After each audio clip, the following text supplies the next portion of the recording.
Today we're going to focus on how to structure your descriptive piece. You've been working on sentence structure and the literary techniques that you need to include when writing descriptively, such as similes, metaphors, alliteration, personification, use of the senses, and show don't tell. So now you just need to make sure that the way that the whole piece is put together is both logical and aids the effectiveness of the writing. How you structure and organise your paragraphs and link them together is worth a quarter of your grade. Remember, first, descriptive writing is not narrative writing. There is no story that follows a character from the start to the end of an episode in their life. Therefore, you're not necessarily starting from the beginning of a scene. Instead, you can imagine that you are invisible and have simply been dropped in the middle of a scene. You can see, hear, touch, feel, smell, and taste everything in that scene, but they are oblivious to you. This is called an omnipresent narrator. You are everywhere, but don't know what characters are thinking. An omniscient narrator is all-knowing.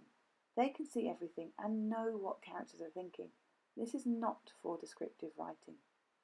Take a moment to add these two words and phrases to your vocabulary list in your books.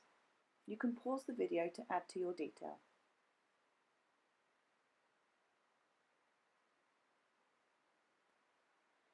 As an omnipresent narrator, it is your job to move through the scene, describing the details as you move.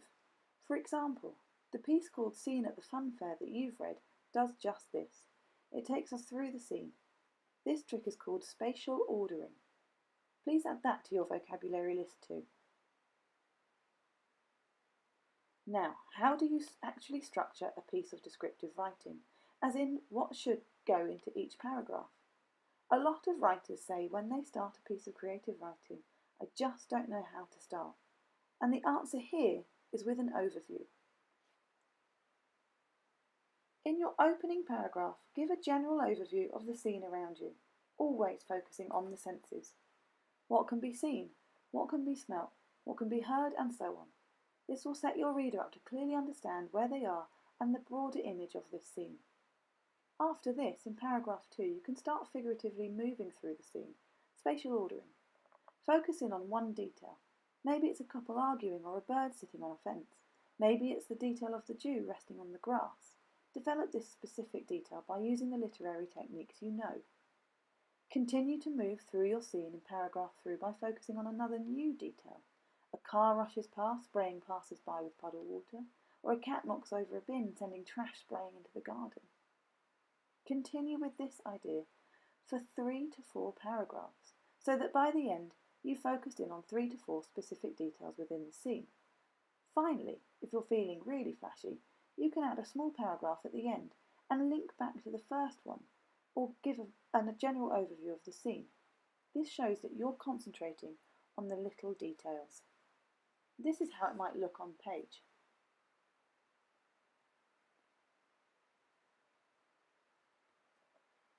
Let's give it a go using this footage, which you may or may not recognise. I would start describing with this scene with an opening paragraph that described the general scene before me. What can I see? What sounds are around me and where are they coming from? I might describe the colours and the hue of the scene around me. I could describe the dry, chalky air that clogs the eyes and chokes the lungs. I could comment on the dusty cement taste of the rubble powder in the air and the smell of that. I should describe the atmosphere, the panic, the element of general confusion, suffocation and filth in the air. I might smell the burning of the buildings. Then I'd want to start getting to the nitty-gritty, the specific details. Paragraph 2 might focus on the ruined police car or the man that walks alone, clutching a handkerchief to his face. I'd comment on his facial expressions and the way he moves his body.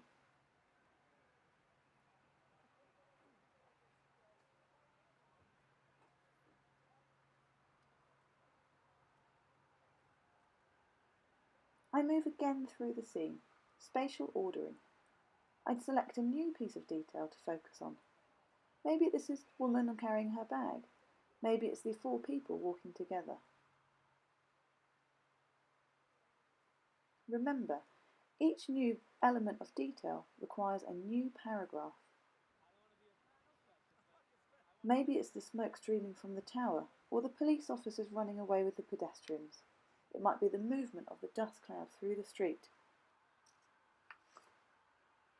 Then, because I want to link my details and show off a bit, I might end with a reference to a detail that I've mentioned early on in my piece. Maybe I come back to the man, walking on his own, or the police car that I saw earlier. I might return to the main scene at the start. This shows that I'm consciously linking my ideas and making decisions about where to place my details.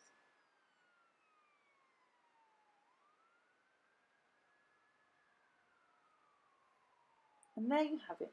That is the structure of a descriptive piece using spatial ordering and writing as an omnipresent narrator.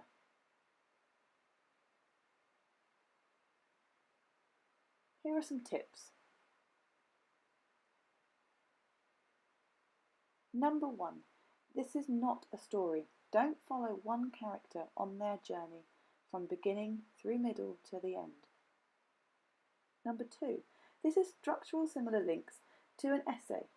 The general opening is like an introduction, the specific details of the main body paragraphs, and then your closing paragraph is like the conclusion as it links back to previous details. Like an essay, remember that if you change your focus from one person, place, or thing, you need to change paragraphs. And thirdly, do not rush. This is descriptive writing, and your characters have nowhere that they need to be. Make sure that you come to the lesson with any questions that you may have about this piece.